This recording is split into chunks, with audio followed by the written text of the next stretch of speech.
आज मैं आप लोग के सामने एक नया टॉपिक लेकर आई हूँ कि फैमिली की क्या इम्पोर्टेंस है हमारे लाइफ में।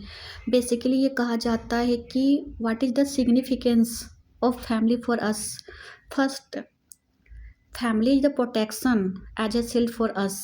When ever we stuck in any situation then family always ready to get out of me from that situation. Family ही वो पिलर है जो हमें किसी भी प्रॉब्लम से बाहर निकलने में मोटिवेट करते हैं, बाहर निकलने में हेल्प करते हैं। और फैमिली का second most important is that we get moral ethics, respect, love, take care to each other. They all they all strategy and they all moral value which get out from our family side. So family के बिना हमारा life जो होता है ना, we can't B think. तो family हमारे life के लिए बहुत ज़्यादा ही इम्पोर्टेंस है। जस्ट लाइक मैं आप लोग के सामने एक एग्जांपल बोलना चाह रही हूँ। जैसे कि अगर हम किसी छोटे बच्चे को अगर हम खिलौना ना दें तो बच्चे जो होते हैं ना, कुछ मिनट तक वो रोते हैं, बट अगर उसे संस्कार ना दिया जाए ना तो पूरे फैमिली, पूरे लाइफ उसका स्पॉइल हो जाता है। तो बेटर ये है हम पेरेंट्स के लिए, या मैं तो स्टूडेंट हूँ सॉरी, बट मैं पेरेंट्स से यही बोलना चाह रही हूँ कि पेरेंट्स अपने बच्चे में लीगल मोरल एथिक्स, रिस्पेक्ट और केयर जैसे वैल्यू को अपने बच्चे में डाले, ताकि वो बड़ा होकर एक दूसरे को रिस्पेक्ट करे, एक दूसरे के पेन को समझ सके, और उनका जो लिविंग ऑफ द स्टैंडर्ड जो होते हैं हो बहुत ज़्यादा डेवलप हो।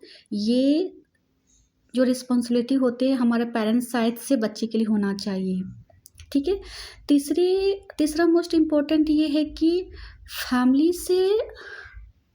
फैमिली जो है ना हमारे लिए एक क्या होता है, एक मोटिवेशन सोर्स है। क्योंकि हमारे जो एल्डर जो पेरेंट्स होते हैं उससे हम लोग मोटिवेट होते हैं कि हाँ, जब कोई डिफ़िकल्ट सिचुएशन हो, या जस्ट लाइक एन एग्जांपल में अगर आप एग्ज़ाम में सक्सेस नहीं हो पा रहे हैं तो आप कैसे आगे बढ़ सकते हो, ये हमारे एल्डर पेरेंट्स से भी हमें मिलते हैं। कहा जाता है ना कि हमारे घर में भले ही न्यू मेंबर का आना लाजमी है, बट हमें जो बूढ़े हो गए हैं, जो हमारे एल्डर्स हैं, उनके रिस्पेक्ट हमेशा बनाए रखना चाहिए। क्योंकि कहा जाता है ना कि किसी बाग में पेड़ बहुत, मतलब न्यू ट्री उसमें बहुत ज़्यादा है, लेकिन अगर वहाँ पर पुराना जो वृक्ष होता है ना वही छां देता है। ठीक उसी प्रकार हमारे घर में भी जो होते हैं, हमारे पेरेंट्स जो होते हैं, भले ही पैसे दे या ना दे, लेकिन हमारे अंदर संस्कार वो ज़रूर देते हैं।